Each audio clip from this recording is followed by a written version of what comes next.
Coming at you from the Hey Yo Studios. It's the Fade Route with D and Z. Here are your hosts, D and Z.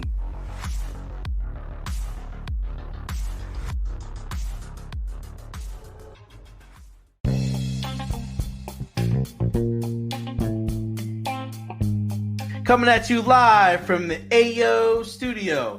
Hey Yo. It's the Fade Route with D and Z. I am D. We got a great show for you tonight. The Dodgers get their man again. The Ravens thump the 49ers. And we do something a little different for our option this week. We have the in-route roundtable. We'll begin with today's show with breaking news out of Denver. Russell Wilson is being benched for the remainder of the season in favor of Jarrett Stidham. Russ has thrown for over 3,000 yards and 26 touchdowns this season against only 8 picks, and the team is in the midst of a playoff hunt. The move is designed to avoid triggering a clause that would pay Russ an additional $37 million if he can't pass a physical March 1st. Z, is this a shrewd business move or a big mistake by Denver? Both can be true. It's a cop-out. Both can be true simultaneously. Now, when you're looking at this, in a career, Mr. Stidham, he has 926 career yards, 6 touchdowns, 7 picks. That's who Jarrett Stidham is. Now, this year, Russ is having a fantastic year. Statistically, he's having a great year. Record aside, right, 7-8, that ass whooping by the Dolphins, right, is the most memorable, where the Dolphins hung 70 on the Broncos. And really, what the hell could Russ do about that? He's not matching them touchdown for touchdown. No one could on that day. Not even Dan Marino, John Elway, none of them. So, in 15 games this year, he's at 66% passing. Still good. Pretty damn good. 3,070 yards, 26 touchdowns, 8 picks. Now, he has been oil and water with Sean Payton pretty much since the day that Sean Payton was hired. All the way back to when Coach was trying to get Russ's people out of the building. Well, his personal coaches, his hangers-on, the office that Russ had. Basically, Sean Payton came in, and I don't know if this was at the request of ownership. I don't know that. I don't know if this was a bigger picture situation, but he systematically took down everything that Russ built in that year that Nathaniel Hackett was head coach, kind of to establish that I'm the man here, not you. You work for me. And it was rocky. It did have its ups as well. But at the end of the day, the money, it doesn't equate with what he's getting, right? You're getting 7-8. Bill Parcells famously said, you are what your record says you are. And as good as Russ has been, his average passing yards per game is 25th in the league, right? The average points for the Broncos is 16th in the league. It's exactly half. That's exactly the halfway point of the league. Yeah, they're hanging on. And it's a shrewd business move to get rid of him. But what is the alternative? I don't know. Because this team, with the players they have on defense, with Sutton, with Judy, with Javonte Williams, they have talent. You would figure you build a year under Russ, you run it back, you might be on to something. Now, the report continues to come out about how Russ was approached to restructure his contract to remove those injury designations, and Russ refused. And now Russ believes he's going to get cut in March. And I'm sure there are plenty of teams that are going to line up to talk to Russell Wilson. The Giants, the Bears, the Raiders. Just 3 off the top of my head. Like, they absolutely could. You know, maybe a little humble pie. Maybe he goes and talks to the Seahawks. Maybe this is a little bit of crow that needed to be served. But at the end of the day, the Broncos are making this move to save money, right? But penny wise, pound foolish. This may end up being disastrous in the long run. In the short run, they're punting on the season. As a fan and as a player, I'm pissed off about that. Like, we're knocking on the doorstep here. You're saying that we can't jump the Raiders? Is that what you're saying? With 2 games left in the season, we can't jump the Raiders? Get the fuck out of here with that. As a fan, I would be rightfully pissed in the direction that they're going, because I've seen Jarrett Stidham. I've seen that. Wasn't impressed. He's okay. Russ is cooking. Finally. He's finally doing what you asked of him. He's finally doing it. And you're pulling the rug out from under him. So, it's both. Simultaneously. It's penny wise, and it's pound foolish, and it's going to bite the Broncos in the ass. Yeah, I mean, to me, I know you're saying there's a chance for them to make the playoffs, but I think there's a really small percent. I think there's a 12% chance if they win. Their current percentage is 7%, and if they lose, it'll go down by 1%. I mean, listen, they got to jump a lot of teams, right? It's not just the Raiders. I mean, they've got to jump the Steelers, the Bengals, the Texans. Like, there's a lot of teams that are in the fight for that 8th spot. We'll take them one by one in a second, but go ahead. We'll take care of those one by one, but go ahead. But my whole thing is like, listen, I think we could all go back to the last year's shows where I kind of pretty much said that, you know, the Broncos were going to move on from Russell Wilson at some point. I actually thought that this year we would find out a lot about Russ Wilson. I think we would find out that he wasn't a starting quarterback anymore, that he wasn't capable of leading a team and winning on a team. And I can be the first person to say that I was wrong. I was dead wrong, because he's had a really good year. The problem, Z, is that the dollar amount they're paying him does not equate to the performance that they're getting on the field. And granted, this is only 1 year. This is the first year in Sean Payton's system. But when you look at a team like the Browns and Joe Flacco, you're like, well, I mean, yeah, we could pay a guy a bag of beans and be able to be the 5th seed in the AFC, especially with the talent they have. And they started dumping players early on. They dumped a lot of defensive guys. Randy Gregory comes to mind. I believe there was another Frank Clark. Frank Clark, another guy that they dumped. So, you know, I think there's a realization coming into play where, okay, well, you know, our chances of making the playoffs are slim. Jarrett Stidham is a capable quarterback, and you know, you said his numbers before, but he was also playing for the Patriots then, man. And they really didn't. Their system doesn't really work for anybody but Tom Brady. So I'm not gonna and Jimmy Garoppolo. So I'm not gonna really hold him to what he did with the Patriots, but I think he had some success when he was a Raider. And there was a little bit of a fight for him in the offseason because he's talent. He is talent. He can rip the ball. He doesn't get hurt.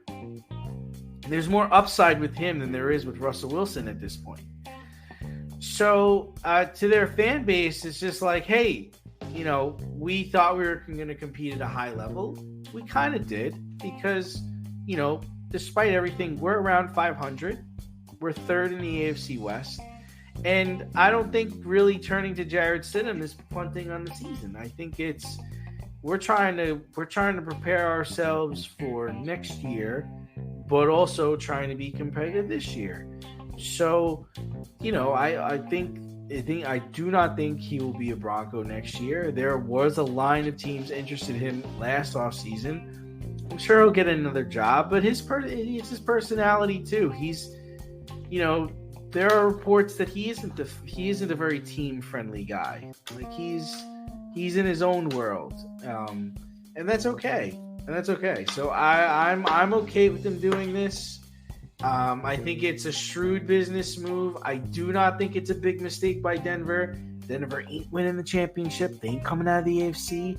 It's time to be realistic about certain things. Like the Steelers. Come on. It's not happening. Bengals. Not happening. Like, guys, it's not happening. So, I'm okay with it. Well, let's take those guys one by one. All right. Now, I'm going to include the Jaguars here. Because without Trevor Lawrence, that ship be sinking. Hey, man, CJ Beathard is the real deal, man. Oh, my God. CJ Beathard is a Scrubino. He's just good enough to get you beat. Come on. You like that. He's just good enough to get you beat. So here's what I see. In the next 2 weeks, I see the Jags and Colts flipping positions. Right? Colts move to 4, Jags move to 7. Bills and Browns are kind of staying where they are. Bills draw the Patriots. Browns draw the Jets on Thursday. So that leaves you with Jags. Without Trevor Lawrence, I'm not impressed. Texans without CJ Stroud, I'm not impressed. Bengals without Joe Burrow, I'm not impressed. Steelers with whoever the fuck is under center. It doesn't matter. Take a number. Eeny, meeny, miny, mo. Their offense sucks. And that leaves you with the Raiders. The Raiders who show a lot of fight, show a lot of heart. They knocked off the Chiefs, the reigning champions, in Arrowhead on Christmas Day. That's a big one. Antonio Pierce is coaching for his job, and they still haven't given him said job, so he's going to keep coaching. So it's within the realm of possibility that Week 18, you could have Broncos, Raiders, and the winner of that game decides the playoff spot. It's within the possibility. And if I'm a Bronco fan, I'm looking at that idea, and it's like, I had an opportunity here. I had a legitimate opportunity, and the team took it away from me by punting on the season. So, I don't know. I think it's just a little short-sighted. Yes, the money is an issue. There are ways to do this. There are certainly ways to do this. And I think the Denver Broncos chose poorly in this instance. But speaking about choosing poorly, it was a poor choice Christmas night for the Niners to even show up against the Ravens. Don't look now, but the Baltimore Ravens announced their candidacy for the top spot in the NFL, not just the AFC, the NFL, with a convincing 33-19 beatdown. It was an ass whooping over the Niners on the road in Santa Clara. Lamar Jackson threw for 252 yards, 2 touchdowns, while the defense made Brock Purdy look irrelevant, forcing him into 4 picks, knocking him out of the game with a stinger. Sam Darnold comes in, throws a touchdown, but then he gets picked off too. You're the Ravens fan here. You're the resident Ravens fan. Is Baltimore officially the team to beat in all of the NFL? Wow, that's a bold one. I don't want to be arrogant and say that because I do think there is a lot of competition in the AFC. It's going to be hard to get there. They're going to be battle tested before they get to the Super Bowl. Because I'm not going to discount the Chiefs, even though they lost to the Raiders, because they're the champs. To be the man, you got to beat the man. So I really like the Browns. I think the Browns have a lot of talent on defense, and the way they've been able to win football games this year is incredible. I wouldn't discount Buffalo. Buffalo's a good team too. So no, I'm not going to say that. But what I will say is this game was closer than it ended. Like, yeah, they picked him off 3 times, but they still only scored. They still only won by 2 touchdowns. So I mean, yeah, there was 5 total interceptions they had, and 3 of them I think came in the first half, and then they knocked them out of the game. The Ravens defense has actually knocked a lot of quarterbacks out this year. Mm-hmm. I want to say it really came down to halftime adjustments because Baltimore came out and scored 17 points in the third quarter, and 49ers didn't score anything. It was a welcome to the varsity moment, I feel like. There was a lot riding on this game for Brock. Brock was seeking, really to become the MVP. I think a win in this game would have made Brock Purdy the MVP.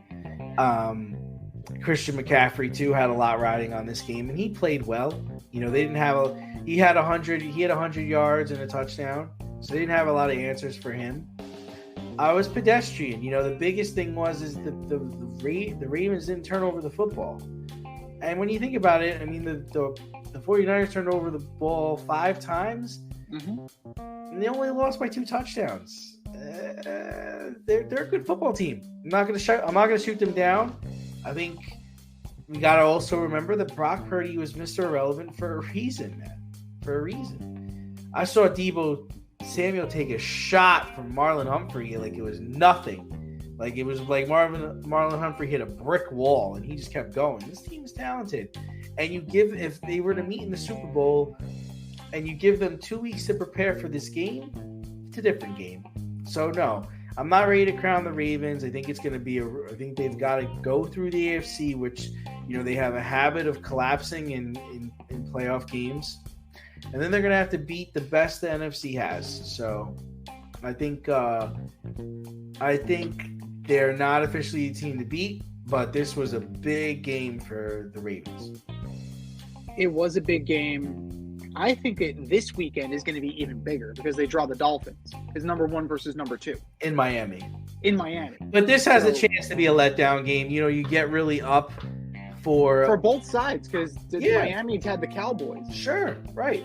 And the whole thing is like, the Ravens felt disrespected because they were a 5-point dog, in the 49er game. They came in and slapped them, and then, outside of Trent Williams, the offensive line isn't really that great for the 49ers.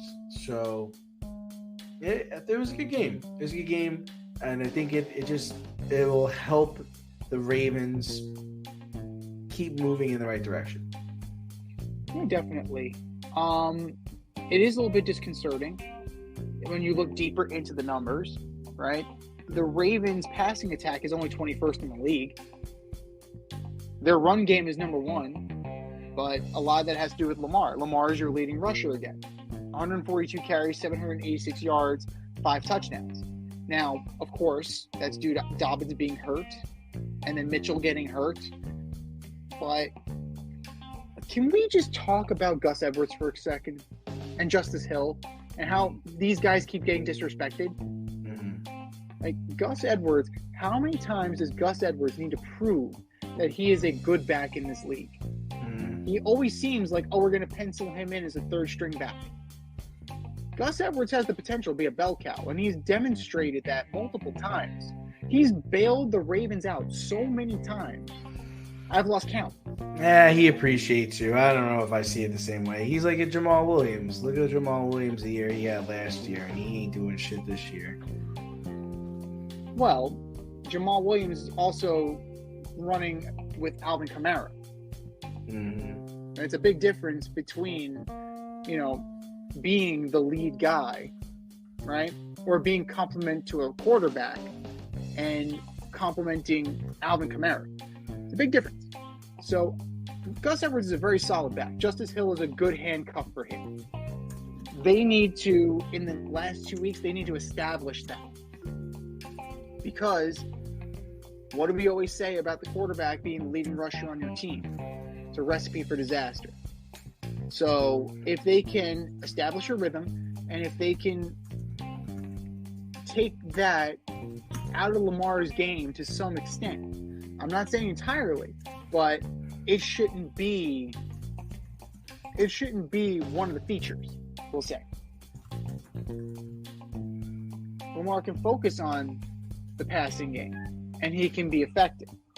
Now, the other thing that Lamar needs to do, continue to do as the year ends out and you're going to go in the playoffs, you need to figure out who you can trust in terms of who is your best receiver. That was Mark Andrews. He's not there. So who's it going to be? Is it Isaiah Likely? Is it Zay Flowers? Is it Odell Beckham? Is it Bateman? Right? You have plenty of people. You have plenty of targets. The Ravens have a plethora of good wideouts. It's amazing to me. So that's what I need to see in the last 2 weeks of the season. I need to see that chemistry develop, and I need to see that offense really start to come into better shape and into better form. The defense is there. The defense is going to play. The defense is going to beat you up. That's what they do. The Baltimore Ravens are smash mouth. They're purple for a reason, right? They leave you black and blue. Like that's the part of it. Now, they draw Miami this week. That's a tough game.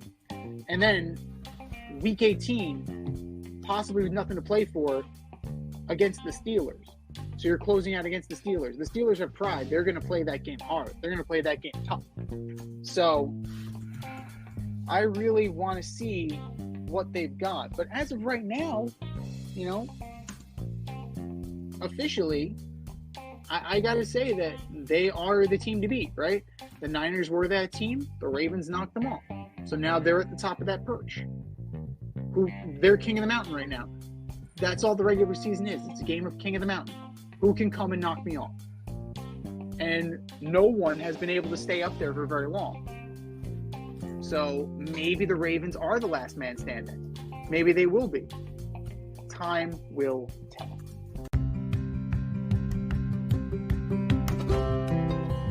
Do you love brownies? Of course you love brownies. But you know what's better than a brownie? A delicious, handcrafted, gourmet brownie delivered right to your doorstep. That's what our guys at Sweet Life Brownie Co. offer.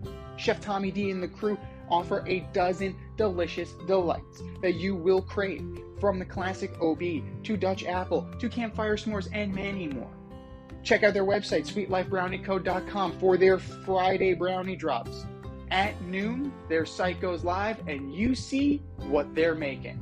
Since you're there, become a site member and earn points. You earn 50 points just by signing up. Make sure you follow them on Instagram and Facebook too, at sweetlifebrownie_co, for the latest updates and their latest releases and creations.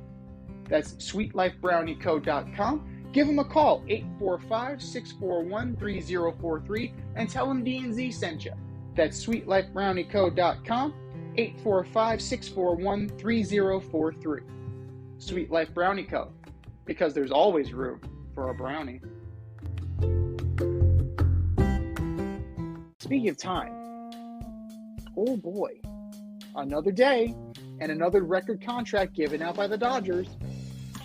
LA inked Japanese star Yoshinobu Yamamoto to a 12-year contract worth $325 million, despite never throwing a pitch in the major leagues. So the plan is to pair Yamamoto with the newly extended Tyler Glasnow, possibly with the returning Dustin May, possibly with the returning Tony Gonsolin, and flesh out that rotation for a season. And then you add in the Kingfish, you add in Shohei Ohtani into the mix moving forward. Are the Dodgers setting themselves up for a huge success or a huge disappointment down the road? I think it's success. They've gotten the right players. I always feel nervous though when you're dealing with the Rays. You gotta be careful working with those guys. Yeah, they usually know when something's coming. I believe in Ohtani. I've seen Yamamoto pitch, and he looks nasty. And that's the one area where we're just not sure if the Dodgers are going to compete at a high level, right? We're not sure about the pitching. We're not sure what's going to go on with Kershaw. We're not sure what Buehler's going to look like. Glasnow is coming over. Ohtani's not pitching this year, and then you have Yamamoto. So much like the Phillies did, you bang the baseball, you're giving yourself a big chance to win. I can see this team averaging between 6 and 8 runs a game. So I think they're going to be fine. I mean, they have a ton of money. They have a ton of investors. This is their time. The Dodgers are basically the late 90s, early 2000s Yankees. They're just buying players. They're all in. And if you're going to beat them, it's going to be like a lazy pop fly over the infield that you just happen to hit in Game 7 of the World Series or Game 7 of the playoff series you're in them. Unless you're a young hot team that comes in and just beats them in 5 games or 6 games, because they're just building themselves for success. I mean, we'll see. Like we're definitely gonna look and see. Like they certainly pay a lot of guys to do that. They pay a lot of guys big money. Yeah, and you definitely can't buy championships anymore in baseball. I believe in that. I believe there was an era where you could buy championships in baseball, but I don't think that exists now because everybody spends money. It's just that they're spending a lot of money and they're spending it in the right places. And that's what you just kind of look at like, man, like I got to pitch the Betts, Ohtani, and Freeman, man. And if you look at like this pitching staff, it's like, okay, it's going to be Glass now, Yamamoto, possibly Buehler. It's like, they've got a chance. And I'm a little concerned. There is a steep drop off after those guys. Right? You have Betts, okay. You have Ohtani, great. You have Freeman, and even Max Muncy, right? And then after that, who you got? James Outman. Watch out for big game James, man. Miguel Rojas. Will Smith. Hey, back-to-back champion? Yes, back-to-back champion, yes. No, not that Will Smith. The catcher Will Smith. Oh, I like Will Smith. Not to be the Will Smith. I like him. He's a good catcher. He is a good catcher. Austin Barnes, solid catcher. But I don't fear him. I don't fear Chris Taylor. I don't fear Utility man. Chris Taylor helped me win a fantasy championship. I like that guy. Utility man, but I don't fear him. I fear those other guys, right? They had JD Martinez. He's a free agent. You could possibly bring him back. Cody Bellinger's a free agent. It's a lot of good free agents. Cody Bellinger's out there. They need more. I'm not scared of that lineup past number 3 in the order. I'm not scared. But Yamamoto, I'm definitely interested in this. I want to see how it plays. Career 75 and 30, a 1.72 ERA. He's struck out 986 batters in 967 2/3 innings and has only walked 216. Has only given up 36 career home runs. Right? And he's been pitching. He's a pro for 6 years. He's 24. He's been a pro since he was 18. So he's got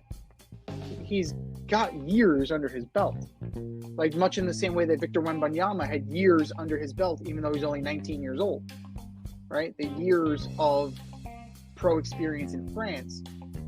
Yamamoto has years of pro experience in Japan. Now, what's he facing in terms of offense, right? Japanese hitters are good to decent. You have American imports who are trying to find themselves, right? In most cases, they're going over there to try and rebuild their worth so they can come back to the major leagues.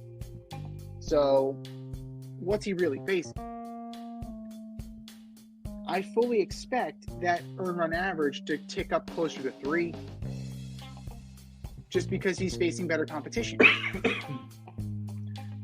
I firmly expect those walk totals to go up, because he's got to get used to the American mound, the American ball, the American rotation. It's not a 6-man rotation. It's not pitching every Saturday or every Friday. You're pitching whenever your turn comes around. And it takes a while to get used to those things, right? Masahiro Tanaka, we saw it here in New York.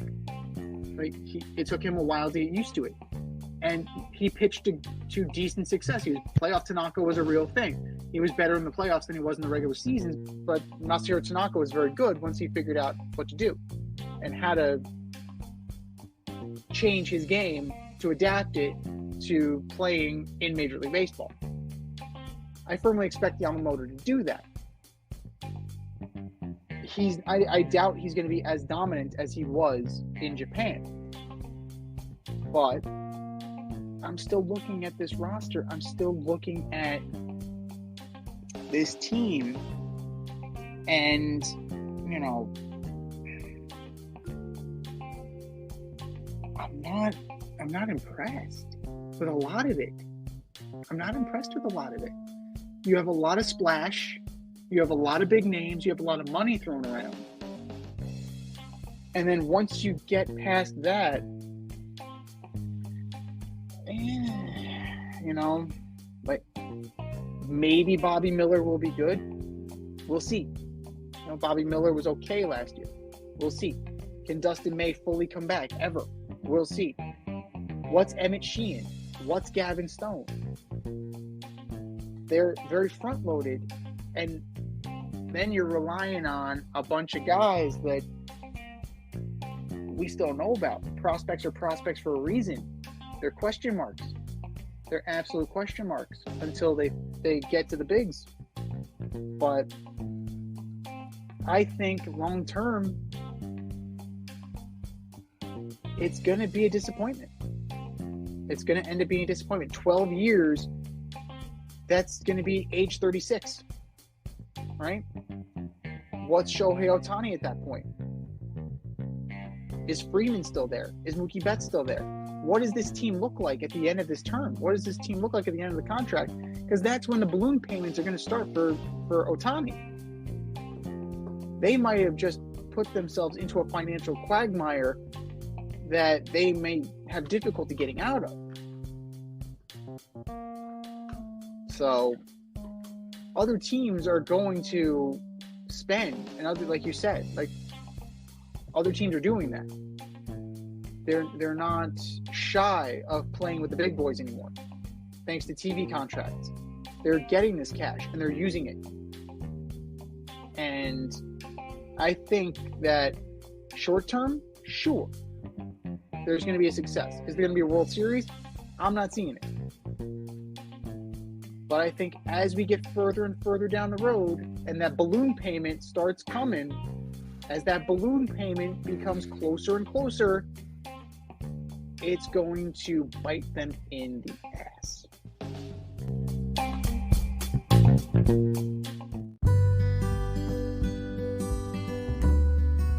Avoid messy accidents. Get better stopping power with your brake pads. Callahan brake pads. You never know when you'll be driving in the road and there will be a truck tire that you need to avoid and save your family. Callahan Auto. We really care about what's under your hood.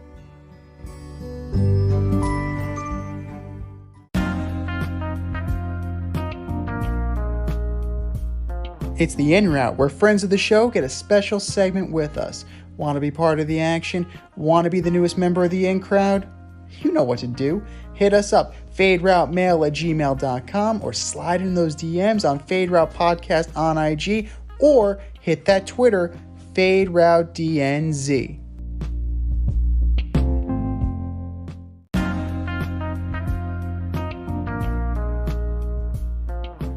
Welcome, everybody, to a special edition of the In Route. We have two members of the In Crowd joining us today, and we are going to do a little bit of a year-in recap. The good, the bad, stuff in between. Joining us today, we have Coach, Regional Commissioner of Ossining AYSO, and the current leader in the option pick'em, the lovely Rita Sanchez. How are we doing today? Hello, guys. Thank you for having me on. We have joining us once again, Coach Clinton DeSouza. How you doing, Clinton? Great. Thanks for having me. All right, and D is joining us as always. Yes, from his luscious estate. From the palatial estate of Casa del Deo. So let's begin as we go from the end of 2023. Let's just put a little bit of a bow on things. We're going to go around the table here. Who is your athlete of the year? What is your criteria for determining the athlete of the year? So we'll start off with, how about D? Who is your athlete of the year? Yeah, so for me, it's a slam dunk. I mean, it's Shohei Ohtani, the $700 million man. He pitches, he hits, he does it all. As far as what goes into athlete of the year, it's got to be a showstopper, undoubtedly the leader of his team, and a magnificent player. And this guy was probably the best pitcher on his team, the best hitter on his team. He landed the huge contract with the Dodgers, decided to backload the contract to allow the Dodgers to sign and get good players around him, as if he doesn't have enough good players around him. He can throw, he hits bombs, he's exciting to watch. It's hard. He's the modern day Babe Ruth for us. I know a lot of people, dislike him and kind of throw him shade, but the stats don't lie. He is the truth. Or is it so much that they dislike him, or is it they just dislike the media coverage of him? Like, which one do you think is more accurate? I think a lot of people feel threatened by him. Like, I feel like Yankee fans get upset when he's compared to Babe Ruth, and I think there are some people that say, well, he's not that great of a pitcher. It's like, well, no, he kind of really is. And it's like, well, he's not that great of a hitter. No, he's pretty great, and then you compare him to, like, a lot of people say, well, I'd rather have him than Aaron Judge, or some people say I'd rather have Aaron Judge than him, and it gets into that kind of heated debate where it's not like a Ken Griffey Jr. where everybody loved Ken Griffey Jr., or it's not like a it's not like a beloved player that everybody just like loved watching and loved being around. It's just this guy that for whatever reason, it's the agitation. But I get what you're saying. It could be the media's coverage of him too. But for the most part, I think people get upset with the comparisons, and they have a bone to pick with him possibly becoming one of the best players of this decade, really. I think it's fair. I mean, the hype train is definitely big, but he has been backing it up to some degree. We're definitely going to see what's going to come in the future. So we're going to swing on over to Rita. What are your criteria, and who is your athlete of the year? So I also agree, like, somebody who can kind of lead their team and make their team better, and they have their individual accomplishments, but those accomplishments affect the team as a whole. So I had two who I kind of I looked up their stats and compared them, and my two picks are going to be Tua and Lamar. Wow. I really debated about this, but I thought their pass completion is similar, their TDs similar, interception similar, and also their supporting cast, kind of like a Motley Crue. No real like superstars around them, maybe with the exception of Tyreek Hill. But I kind of thought they both did well, both for themselves and for their teams this year, and both overcame some adversity with like injuries. And for both of them, I would there's like a lot of hope for like 2024. So I feel like I like them both for this year and going into next year. So those are my two picks. Did you write one of those down while you were watching the Ravens stomp out the 49ers on there? I was busy feeling sorry for the 49ers. So I did not, but it really, like, I have to say it's been very enjoyable Well, I am not a Ravens fan. I am not a Dolphins fan, but I have enjoyed watching both teams this year, even playing against my teams. So kudos to them. I mean, it's hard to argue. They definitely are doing a lot with less, and Tua has a little bit more than Lamar, especially considering that Mark Andrews has been out for this point in time. So it definitely, it definitely makes a lot of sense. And why not? And they've been putting up really good numbers, so why not? All right, Clint, we're going to come to you next. What are your criteria, and who is your athlete of the year? So my criteria, very similar to what Rita and Dee said, but also I think needs to be transformational, needs to kind of set a standard or a bar that everyone kind of tries to stride for. So I'm going to go with Lionel Messi. Nice. To me, and it's only because of my own personal experience of being an elementary principal and being in a soccer clinic this week with my daughter. Every kid at that clinic and every kid in my building wears Messi jerseys. Like, he has, ever since he came to Inter Miami, he has transformed kind of the focus. He's always been a huge star. I'm a huge Cristiano Ronaldo fan, so it actually kind of pains me to say Messi is the athlete of the year. But I think his transition to MLS and bringing so many eyeballs, I mean, that was the hottest ticket in town when the regular season was going on. I mean, he went on this streak of scoring every game, and he really kind of heightened the level of MLS at that moment to where it was the major story, and he was the major story. So to me, like, that transformational piece makes him the athlete of the year, not to mention he's an international superstar. So, I think that level kind of puts him in a stratosphere that's pretty hard to touch. That's fair. You and I are on a similar path here. We're actually on a collision course here. For me, it's Erling Haaland. So in terms of my criteria, you want a winner, you want a dominant force, and there was nobody more dominant in the Premier League than Erling Haaland this year. Fastest ever in the Premier League just to get to 50 goals. But that's impressive. To tap 36 in the Premier League and then another 12 in the Champions League, right, which is the top of the top in terms of competition. Like, that is a major feather in the cap of Erling Haaland. And frankly, he should have been a more serious contender for the Ballon d'Or. Right? I really think more people need to take a closer look at the individual season that Erling Haaland had in comparison to the bigger overarching stories that were connected with Lionel Messi. And, I understand, like, the narrative of it all is important, but in terms of sheer dominance, it is absolutely Erling Haaland.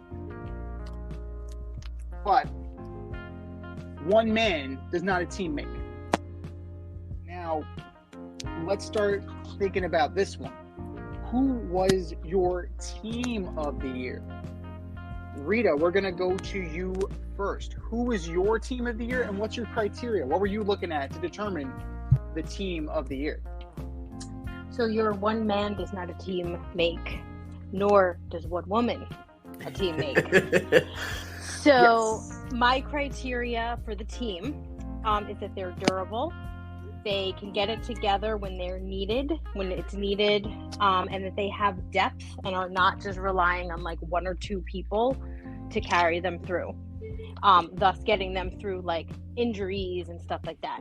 So the team that I picked was the Selección Española de Fútbol, specifically the women. So the women's World Cup champion team from Spain. They won their first World Cup. They had a 5-1-0 record, scored 18 goals, conceded 7, had a crew of very experienced players, a 2-time Ballon d'Or winner, just a very deep squad. So on the field, they won. They beat England 1-0, but then also had to deal with the adversity both before, during, and after with the way they were treated by their coach and the federation, and the incident that happened during the award ceremony. And they came together both on and off the field to deal with that and to get the coach ousted and to create like a better situation for themselves. So for all of those reasons, that is my team of the year. I stand corrected. Not just one man, but one woman, and one woman coming together can move mountains. 100% right on that. All right, D, what do you think? Who is your team of the year, and what is your criteria? Yeah, so my team of the year is the Denver Nuggets, and it's not just because they won me $2,000 in the NBA Finals. I just think that to be team of the year, you've got to overcome the odds, come from behind, keep a lead, play together. And there are many times during the season where they were up against better teams, and they just, overcame the odds. And Jokic, their leader, their best player, their Finals MVP, their league MVP, in my opinion, he delivered. He constantly delivers, and it's not all about him either. He shares the basketball with everybody in their team. They've got a couple of journeymen too. Aaron Gordon's been around. They drafted well in getting Murray, and Jokic was a late round draft pick. And they just, everyone picks the Lakers, and they took care of the Lakers, and it's and it's just things like that where it's like, oh, they don't have stars. I mean, yeah, Jokic's a great player, but he's not I wouldn't call him a star. And they still were able to do it. And, in Denver too, of all places, it's not, we don't think about basketball when we think of Denver. We immediately think of the Broncos, and we might even think of the Rockies before we think of the Nuggets and the Avalanche, of course. So yeah, I mean, for me, that they were the team of the year. They took care of business and taking care of the Heat, and that's my team. I mean, they've been knocking on the doorstep for years, and it's about time that Jamal Murray and Jokic ascended to that and fulfilled the potential that they've had. And it's a budding dynasty. It's definitely a budding dynasty as long as they keep those guys together. For me, tied in with my athlete of the year, I'm going to put Manchester City as the team of the year. Right? I'm seeing a common theme with you. Well, you want to talk about dominance, right? Let's talk about dominance. Predictability, I think. I'm sorry. When was the last team that won the treble? Exactly. So that run of dominance in a statistical year, in a season, is unmatched in recent history. Like, you look at the depth of talent they have beyond Haaland. You take Haaland out, you have Julian Alvarez, you have Jack Grealish, you have Rodri, who scored the game winner in the Champions League. You had Gundogan. Gundogan is not there anymore, but he was there on that team.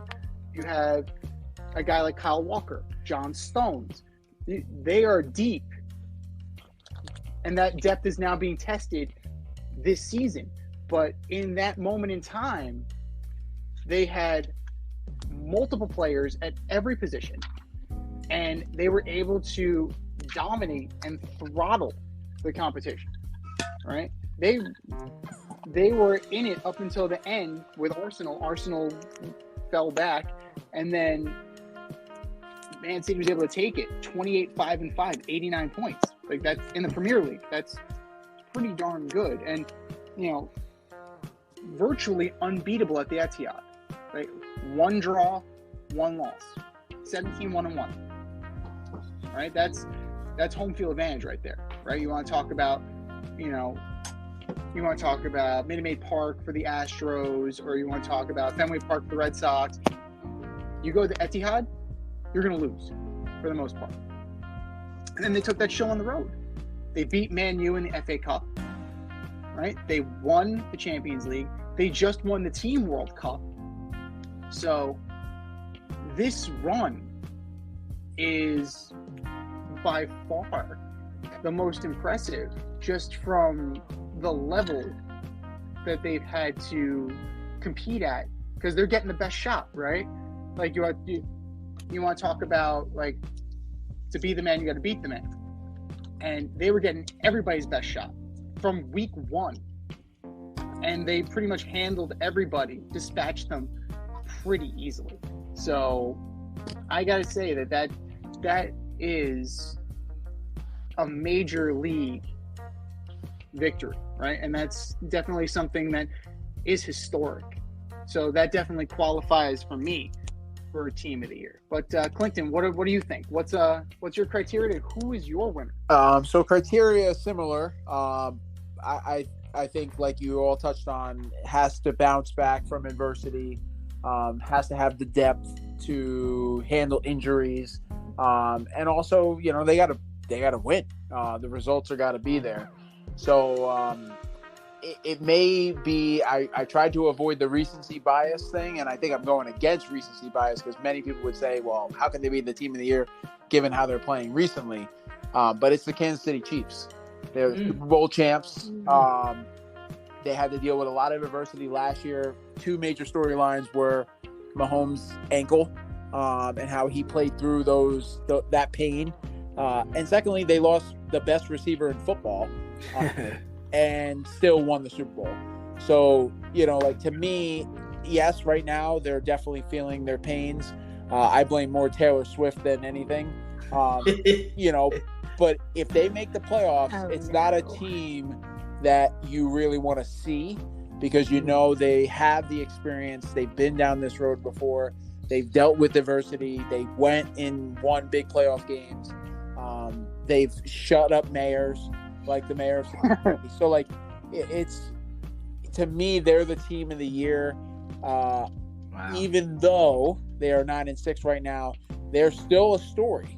They're still kind of that team in the wings that if you catch them on the bad day and Mahomes is firing, even though he may not have the best crew right now, Kadarius Toney certainly has cost them some games.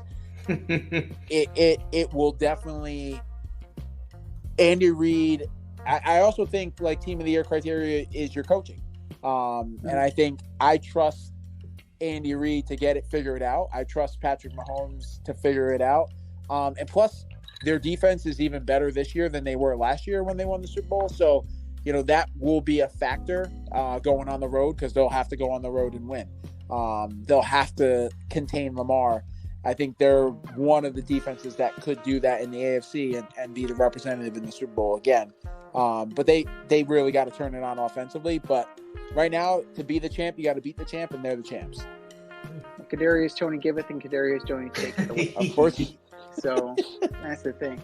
But the drops are a major problem, and that's the thing. That's something, if they want to get back to where they need to be, they need to figure out how to catch the damn ball. Yeah. We have had players like that on our team where they're such an explosive playmaker. So that punt return in the Super Bowl last year set up, the game-winning touchdown pretty much. He can give you that spark, but he will also make the bonehead play that will ruin a game. And that's just the nature of what Kadarius Toney is. No, completely. And, you did touch on the coaching thing, losing Bieniemy, having that. Yeah. Right? I was about to say, I think that's a big factor with them because, Eric's an aggressive guy and he'll get in your face and he holds people accountable. I don't know how much Matt Nagy's holding people accountable.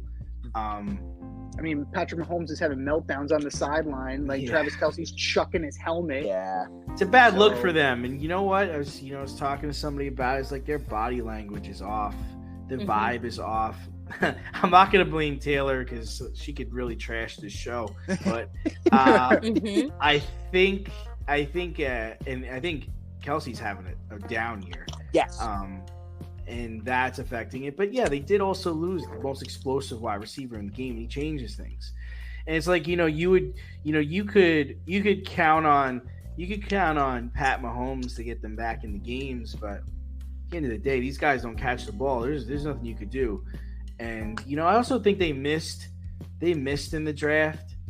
I think last year they had a better draft, and those guys came in and they really made an impact right away, and it was something that everybody wasn't expecting. Like nobody expected Pacheco to be like running from Rutgers, like running people over and scoring 10 touchdowns. Nobody expected that.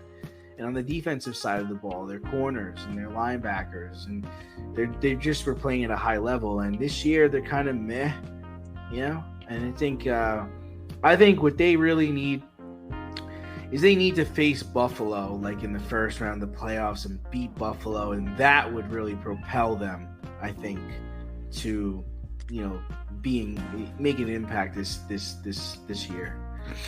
That would certainly help them rewrite their story, but this year has been filled with a lot of stories, right? A lot of big time drama and big time controversy. So we need to narrow it down. So what's the story of the year? I'll go first. I think that a major story started at the very beginning of the year. Damar Hamlin. Yeah, that crazy. Was in millions of people watched a guy die on national television, not knowing what was going on. We watched this man be worked on and revived in real time. We watched a tragedy unfold in our very moment, right? In the very moment of our existence. We not only saw that tragedy, but we saw the reversal of such. We saw intervention, and we saw his life saved, right? That moment was bigger than football. In that moment in time, everybody there and everybody watching was focused and united on one thing, and that was the health and well-being of Damar Hamlin. And I mean, you have to say that it really set the negative tone for 2023. Seeing that. And at the same time, there was also an element of hope, that things could turn around and things could be saved. So it's an inspirational story as much as it was a potential tragic story. And as much as we would possibly want, and as much as Damar Hamlin would probably want to play more, I understand why he's not. I understand why the Bills are kind of holding him out, but it's a kudos to the medical staff of the Buffalo Bills. It's a kudos to the staff of Cincinnati General, I believe, is the hospital that they took him to. And, that trauma, that group trauma that we all experienced as viewers, as players, as coaches, as Damar Hamlin himself, that was horrific, but at the same time inspirational too. But I also think that was really it's the power of prayer, man. I really truly believe that man is alive today because he had so many people praying for him. I mean, me included. I mean, I totally did not want his life to end that day, and I really believe every football fan in America was kind of going to bat for him there, and it worked. And yeah, he doesn't play much now, but I think he's takes some gratitude that he's still alive. I would think so. I would hope so. Just a little bit. I think he's proud of his team running the ball 2 weeks ago. But yeah, that was definitely. I watched it happen live. I couldn't believe what I was watching. Oh, absolutely. And it was just an amazing way to start the year, and it was an amazing moment, both positive and negative. But you're right. The power of prayer, the power of positive intention, right? Even if you don't believe in a divine being, the power of positive intention really brought that through. But D, what was yours? What was your story? Well, you know what? To be honest with you, I think my story is taking place right now. It's just developing. But how about the Detroit Pistons losing 27 straight games? Yeah. How the hell is that possible? How is it possible that a professional basketball team hasn't won a game in 3 months? That's wild. And you know what? I don't see any wins coming. They're facing the Celtics tomorrow. That ain't gonna happen. Then they're gonna play Toronto. The Rockets are good. The Jazz, the Warriors, the Nuggets again. Like, I don't see. You know what? They have a chance on January 10th. They're playing the Spurs, who are almost as bad as they are, and that might be their next opportunity. I mean, I'm pretty sure that you can't just get somebody on their worst day. You can't even beat a bit. Everybody has a bad day, right? You can't run up against one of these teams. They're just having a bad day. I mean, it's not even close. I mean, they're even losing to the bad teams. I mean, they invested $77 million in their coach. And he's the highest paid coach in the league. And he's drawing up plays for Alec Burks for the game-winning shot. Let's do it. Cade Cunningham is feeding Alec Burks. Cade Cunningham is doing the best he can do.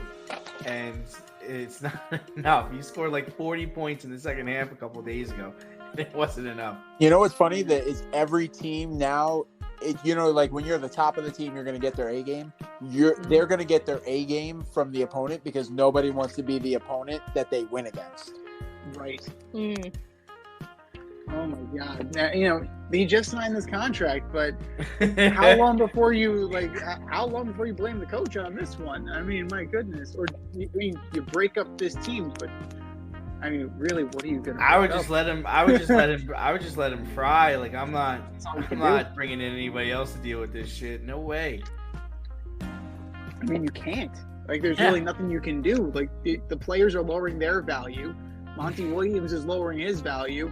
And, like, the fans are just like, what the fuck you want from me? Just think about the players. Like, after they lost 20 in a row, you're kind of like, all right, we're going to win, right? Like, we're going to win, like, tomorrow. Like, it's coming. And then you get to 27, you got to start thinking, when is this ever going to end? When they win, it's going to be, like, a huge celebration. And they're going to lose 5 more. They're going to go on to lose 5-game losing streak right after that. Well, I mean, the only thing you got to think of is that they'll catch a team that's, like, load managing. Actually happened to them. They've faced teams on back-to-backs where the team was resting all their players. They still lost. You brought up these G League guys, and they still won. Oh, my goodness gracious. It's bad. It's just bad. All right, so, Rita, what is your story of the year? So, Clinton kind of gave a teaser for this one. So my story of the year is Messi to MLS, which happened in June. Oh, very nice. For kind of a variety of reasons. For MLS itself, attendance was up past 10 million people. MLS store surpassed their revenue by August for the year. Engagement on socials. And the thing about MLS is everybody says oh, it's a retirement league and, it's for kind of second class players, but that's the league. That's the league that I take my kids to. That it's like the people's league. You go there, you see regular families, kids, people who just want to watch soccer. So we now have this generational talent, 8-time Ballon d'Or winner, and we can go see him. And the thing was too, he came to a team that was not very good, that finished second to last in the Eastern Conference, and it didn't matter. They were still everyone was there, and it's like Clinton was saying, everybody, all the kids have the Messi kits. This pink salmon nightmare. Everybody's wearing them. They're flying off the shelves. They can't make them fast enough. And all of this for a 36-year-old body that is being held together with duct tape, but he's there. He's showing up. He's playing. He is amazing. And we have all of these soccer events coming up in the next few years. Copa America, Gold Cup, World Cup, Women's World Cup, Olympics, that are all going to be in North America. And it's kind of here you go. It's finally here, and people are finally latching onto this. So that is my story of the year. It's Lionel Messi coming to Miami. I mean, it's hard to argue. I mean, you just see the eyes on the league. You see the influx of revenue, and then the ticket prices. You know, you see the ticket prices going through the roof for Inter Miami games. So it's, you know, this is big time. It's definitely big time. And he is definitely further legitimizing the league.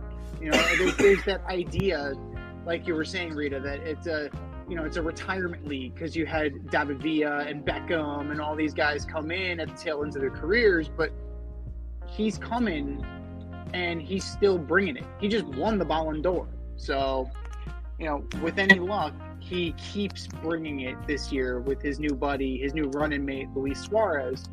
And hopefully the crowds still turn out. So, Clinton, coming back to you, since Rita invoked your name, what is your story of the year?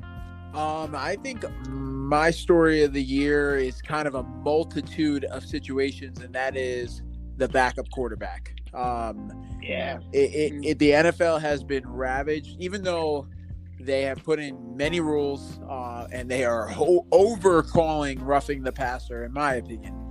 It doesn't matter. They have lost some superstars. I mean, you all know I'm a Jet fan, so it starts with heartbreak after 4 plays and crushing the souls of the Jets with Aaron Rodgers going down and not having a legitimate backup. Joe Burrow, breaking his wrist, I believe. And then all of a sudden, then it just keeps going, right? So Anthony Richardson's out, Justin Herbert's out, Daniel Jones is out. And, an attachment to that as the story of the year happens to be the DeVito kid, right? Like the Sean Stellato, who is a Marist grad. I remember going to Marist basketball games. He was also on the Marist basketball team. People forget this. He was a receiver for the Marist College Red Foxes, but he was also on the basketball team, and he rode the bench. He never played. And we used to chant, "We want Stellato," when it was blowouts. Sounds about right. He would come in and just chuck up the ball because we wanted him to score so badly. But, now I just saw today that Tommy DeVito is being sponsored by Rouse homemade pasta sauce. So, it is incredible what a backup role could do. I mean, look at what Gardner Minshew's doing. Look at what Mason Rudolph did the other day for the Steelers. On Christmas weekend, Rudolph is performing. So, the idea of these backup quarterbacks is the story of the NFL this year. Because I think what's going on is there is definitely, Joe Flacco's gonna beat the Jets this week. How ironic is that? Deshaun Watson. Hey, Trevor Siemian standing in his way, okay? Deshaun Watson's another name I didn't mention. These quarterbacks are losing their seasons to season-ending injuries, and you're only as good as your backup these days. And I think GMs are learning that valuable lesson in a good way or a bad way. Easton Stick, Trevor Siemian, whatever you're rolling out there, and Easton it's just not good. It sounds like an underarm deodorant. Yeah. That's my story of the year is you better have a good backup because your quarterback is pretty much a sack away from being out. Another honorable mention one is definitely to go along with what you were saying about the backup quarterback is that the NFL versus the running back was another sub story that was definitely getting a lot of play over the summer. But that was definitely a feud between the NFL and the perception of what the running back is. But let's dig a little bit deeper as far as feuds of the year. Rita, what is your feud of the year? Okay, so this one, again, I took this one kind of personally. So I picked Carly Lloyd versus the U.S. Women's National Soccer Team, who I have loved since the first World Cup in 1991. I wanted to be them, and I grew up watching them. I grew up watching Carly. Her hat trick in the World Cup in 2015 is one of my top 10 greatest sports memories. And now she's retired. The women were able to get their equal pay for representing Team USA. We made all these strides. And now here she is going out talking about how they're not tough and how they're celebrating too much and all of this. And I feel why do we need to tear each other down? like analyze the soccer, talk about the game, talk about the formation, but you don't need to talk about it and make it personal. So for me, that's my feud of the year, and I think that that's going to kind of be like ongoing, as she, of course, has a lot of followers and attracts a lot of viewers, and I think that like we're going to kind of feed off of this feud for a while. So that is my feud for this year. All right, D, coming out, what is your feud of the year? I think the feud of the year is everything that went down with James Harden and Daryl Morey. That's a good one. By far the craziest thing ever. I mean, he called his boss, and he called his boss a liar in front of reporters and TV personalities, and this is the guy who made him one of the highest paid players in Houston. This is the guy who traded for him brought him to Philly, paid him again in Philly, and he calls him a liar and refuses to play for him and demands that he gets traded to the team that he wants to be traded to. I mean, Daryl Morey could have kept this thing going on and on and on forever, to the point where he told him not to get on the team charter, to go back to the practice facility and practice because he had missed practice the whole week. I mean, James continues to play mediocre and demand trades, and really he's gotten what he's wanted every time, and it set a very poor precedent for future stars who are unhappy with their situation, because I think everybody feels like they could just not play, be a problem, and you'll get eventually what you want. Yeah, that seems to be the issue throughout. But yeah, never a good look calling your boss a liar. And not many people could call their boss a liar and keep their job. Mm-hmm. He actually kept it for like another month, and then they finally moved him. Yeah, it was like that scene in Little Big League. As soon as we'll find somebody dumb enough to take it, it's exactly what we're going to do. So Clinton, you're up. What is your feud of the year? I think my feud of the year happens to be between Noah Lyles and the NBA. He is, of course, is an American sprinter, and has a big Olympics coming up, and is, destined to probably be a competitor in the 100-meter. Could be the fastest man in the world.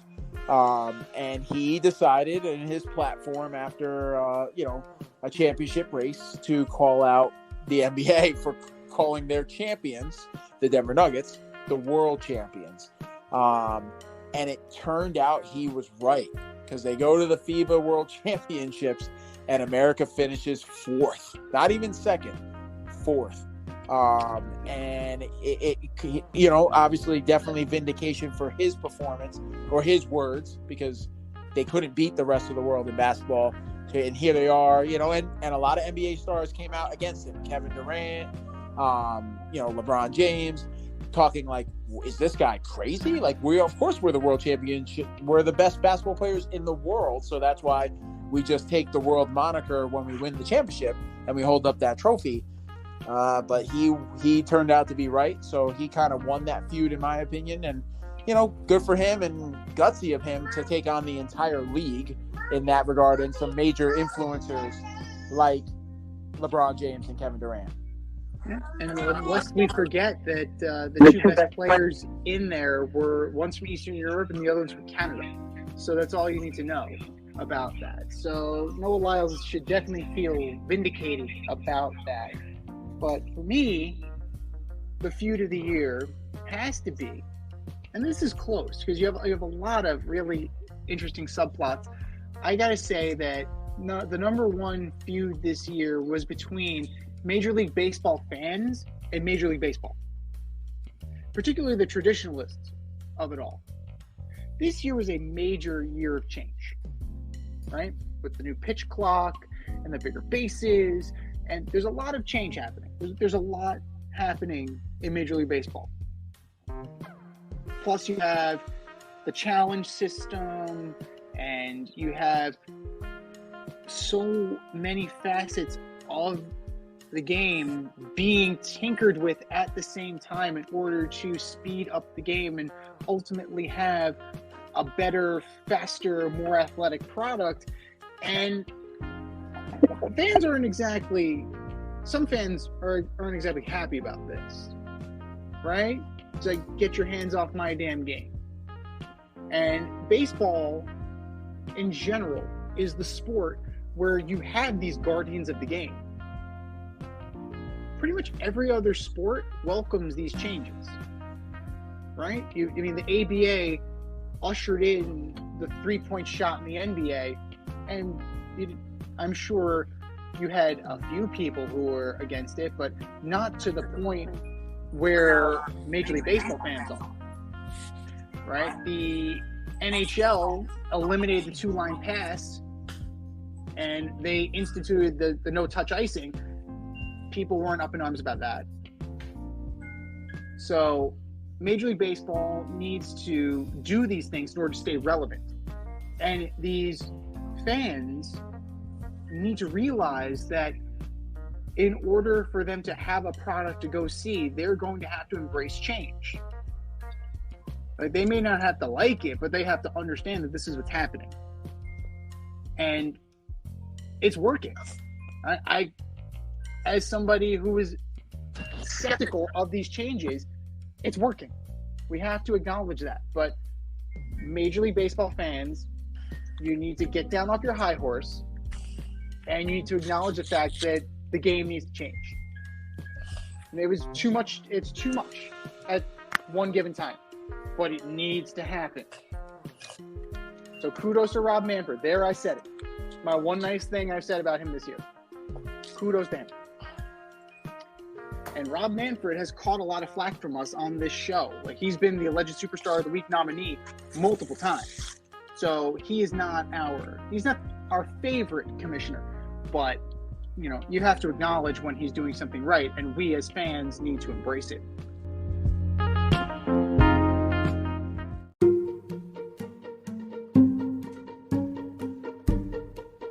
The Fade Store presents the Alleged Superstar of the Week Award.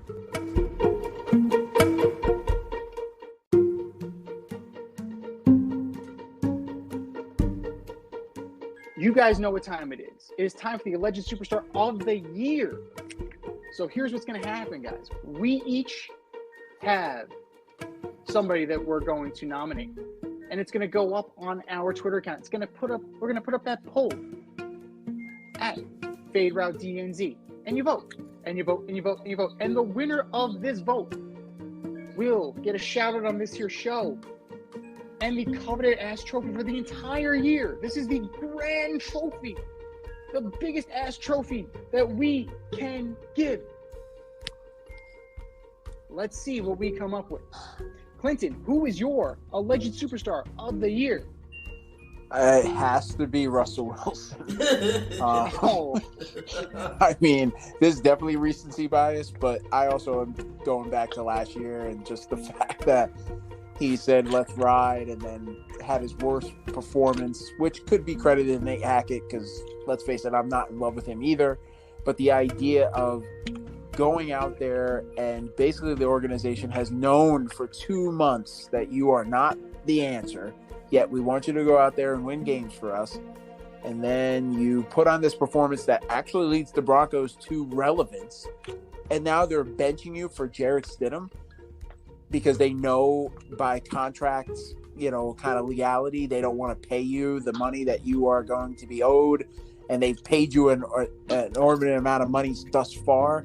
And he's getting screamed at by Sean Payton on the sideline, and he's going to be, the good old boy in the media yet again, and probably not trash the Broncos organization.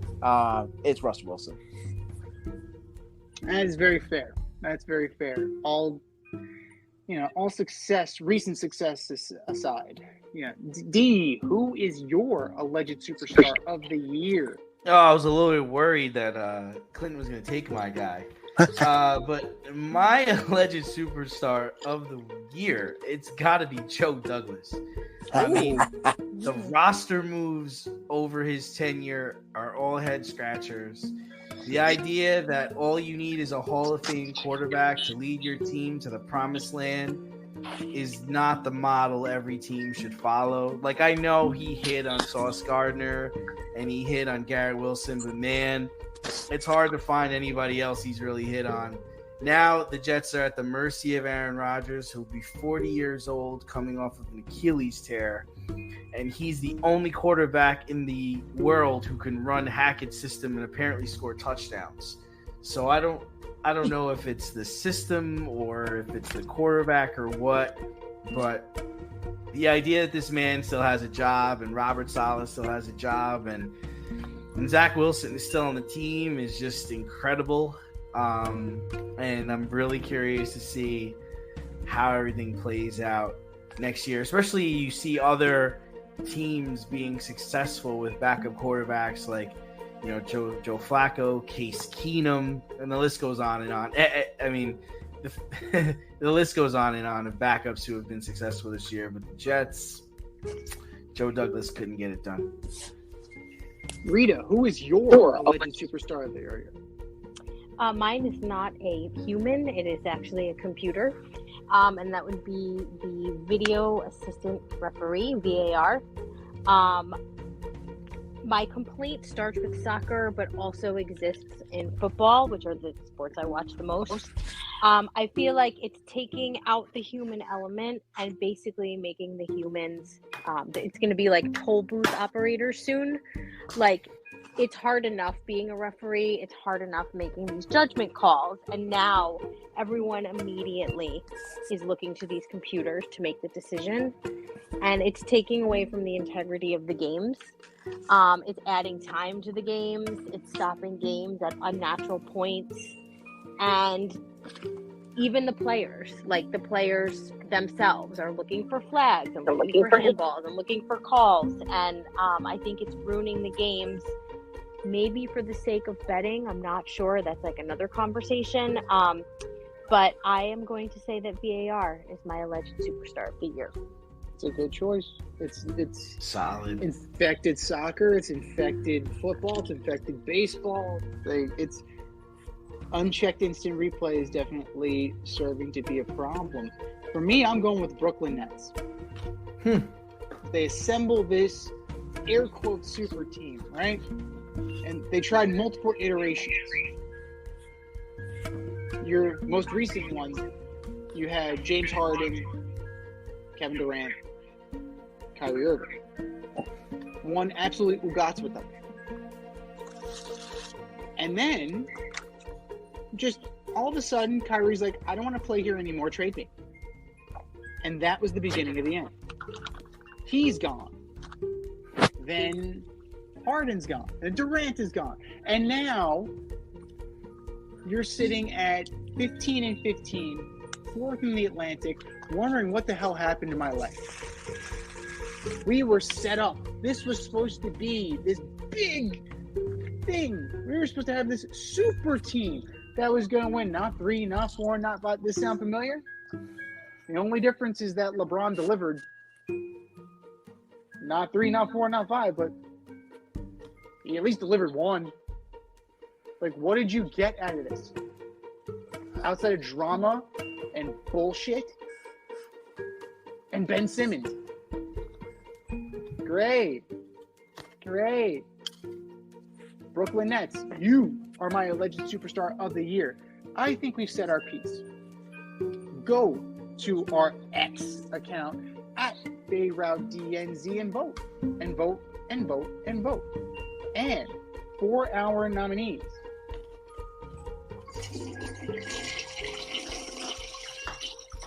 just do better, folks. Just do better in 2024.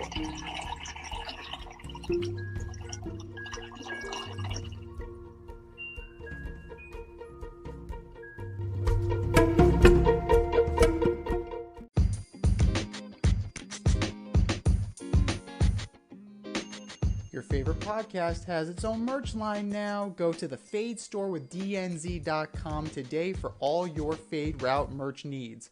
I'm talking tank tops, t-shirts, sweatshirts, Like yoga pants? We got those too. Like some cool accessories? We got those too. And we're not done yet. We have so much more planned for you, but check out what we have today at the Fade Store with DNZ.com.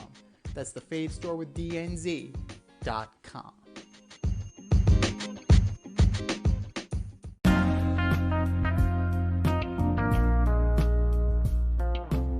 Welcome back to our special in route roundtable end of year 2023. But let's put 2023 in the rearview mirror where it belongs, and let's start talking about 2024. What is one bold sports prediction for next year? D, we'll start with you. What is your bold sports prediction for next year? Here's my bold sports prediction. The Cleveland Browns will play in the AFC Championship game. How about that? Ooh, that is bold. That is bold. And Take that, Joe Douglas. That's a bold one. That's absolutely bold. Rita, what is your bold prediction for next year? A New York team will win something significant for the first time since 2011. Oh, okay. MLS Cup doesn't count? Yeah, I was about to say that. You don't count that? They did their job. My beloved New York City Football Club, who I'll talk about later. But we need Yankees, Giants, Knicks, Jets. Like they're the 10 in the top 10 most valuable teams. Win something. Rangers, baby. There we go. There we go. Clinton, what is your bold sports prediction for next year? I mean, Damien probably sees this coming, but I'm telling you right now, the Jets hold the record for all major sports organizations for the longest playoff drought in the history in 13 years. They break it. Next year, they make the playoffs by the skin of their teeth. I'm not saying they're in winning the AFC East, but they will make the playoffs and be bounced in the first round. I feel like I've heard this before. It sounds familiar. There's something familiar about this. Is that with Aaron Rodgers under center? Or God, I hope so. Oh, for fuck's sake. Joe Douglas. Gosh damn it. He's brainwashed you too. Got you talking about next year. Oh my great. God. You think he's drinking the green Kool-Aid. I'm trying. You gotta, you know what? Sometimes you gotta drink the whole fade. Gotta have Like, hope, You do. Absolutely. For me, my bold sports prediction is that the New York Knicks will trade for their superstar. It will finally happen, and this is the guy who will actually stick. And this is the guy who will actually deliver them deep into the playoffs. The last supposed guy, the last alleged superstar that they got didn't deliver the goods. This one will. Is that Donovan Mitchell? Is that somebody else? I don't know. But it will be a superstar caliber player, and he will be here for the New York Knickerbockers. And since we're thinking about 2024 and it's only in a few days, it's only natural that we start thinking about New Year's resolutions. You know, what can we stop doing? What can we start doing? What can we do better? Let's think about that for our sports teams. So what would your New Year's resolutions be for your teams? Clinton, we'll start with you. Mine's an easy one. Stop hiring coaches who were made famous by Hall of Fame players. They need to start hiring coaches who made players into Hall of Fame players. So they relied on Adam Gase, whose only good year was with Peyton Manning. And they relied on Nate Hackett, whose only good year, and like Damien said before, the only human in the world that could run his offense and actually make it look good is Aaron Rodgers. There's a reason that these men were hired, and that's because they had Hall of Fame quarterbacks. For once, we will do the Mike McDaniel move. For once, we will do something along the Kyle Shanahan move, where they make quarterbacks like Brock Purdy or even a Tua into superstars because they know how to coach. God, please let that be the resolution. But how many quarterbacks have Shanahan and McDaniel gotten killed recently?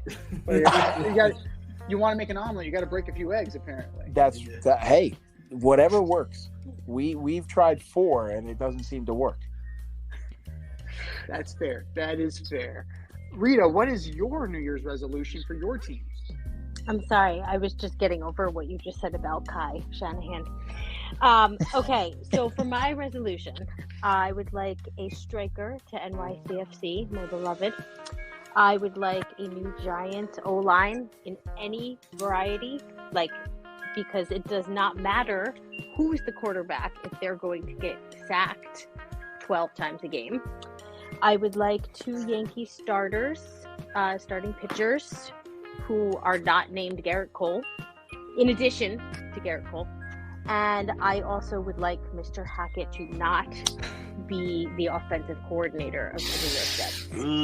It's a tall order. That's a tall one, man. That's a tough one. He might be a fall guy eventually. If they don't get off to a good start. Eventually, I can't wait to see what their first 5 games are next year. That train's never late. I cannot wait to see what they are. Oh my god. Its prediction is pain. But for my teams, I'll start with the Mets. Pick a direction. Rebuild or load up with superstars. Doing both at the same time never works. Pick a clear direction and run with it. That's why you brought in David Stearns, right? This is the do more with less guy. Sounds like a Met already. So pick a direction, stick with it. If you're going to invest in the guys that are here, invest in them. Lock up McNeil. Lock up Alonso. You're already locked up Nimmo. Maybe Francisco Alvarez is amenable to an extension. Right? Give it a go. If these are your guys, then make them your guys. But stick to a direction and commit to something. That's what I wish. That's what I hope for the Mets this year. To piggyback off of what Rita said about the Giants, I want a quarterback. I don't want some bullshit Mickey Mouse quarterback who played at Duke. I don't want an undrafted free agent who just parlayed this into a deal for jarred sauce. And whose agent it's a homemade jar sauce, damn it. Whose agent was extorting pizzerias. It's like The Sopranos, man. It's legit The Sopranos. Right? I mean, they're starting Tyrod Taylor for the rest of the year. Okay, he's at least capable. I want more than capable. For God's sake, can I have more than fucking capable? Right? Give me something good. Good. And now Russ is going to be available, and obviously, Russ is going to be the guy who's going to be the top of the list. Maybe Jimmy G's available. I don't know. But give me something better than capable. No, not Jimmy G. Oh my god. Somebody better than capable. Hey, Tyrod is a Super Bowl champion. Just want to throw that out there, man. Yes, as a backup for Joe Flacco. Well, I think he was ACC Player of the Year one time too. Oh, ACC football. Oh my God, ACC football. Jesus Christ, is that what we're doing? Tommy DeVito played in the ACC. Oh, Jesus Christ almighty. For the Rangers, finish the job. We've been knocking on the door for years. You're exceeding expectations right now with Peter Laviolette. Finish the damn job. 94 is 30 years ago. Finish the job, please. And last but not least, NYCFC. I agree we need a striker. We also need a competent head coach. And I for one, am making a public call to Maxime Chanot. Come home. Come home and coach this team. They miss you desperately. We need you, coach. But it's time for us to run the go route. Hold on, I gotta do my team. Oh, yes, you do. Yes, you do. So for me, it's really just for one. It's the Ravens. After slapping the 49ers, I would say to them, just don't lose pathetically in the playoffs this year. That's pretty much my whole thing. If we're gonna lose, at least let it be a tight game where we're competent and we don't throw the ball on the ground and things like that. So, yeah, let's finish strong. Nothing for the Braves? No, they'll mess it up all on their own. There's no resolution that's gonna help that team. We gotta figure out how to beat the Dodgers in probably 5 games. Just wait for them to implode. It's gonna happen. I think everybody here is in agreement that that's gonna happen. So we're just waiting for that train to arrive. But let's kiss 2023 goodbye. Let's ring in 2024 in a major way, in a positive way. And we wish you nothing but a happy new year. And it's time for us to run the go route for real this time. We'll talk to you soon. Peace, love, happy new year, everybody. Thanks for listening to this episode of our podcast. If you like what you heard and want to hear more, be sure to like and subscribe on your favorite podcast platform. Rate us 5 stars, leave us a review, turn on subscription notifications, and tell your friends. Spread the word, spread it wide.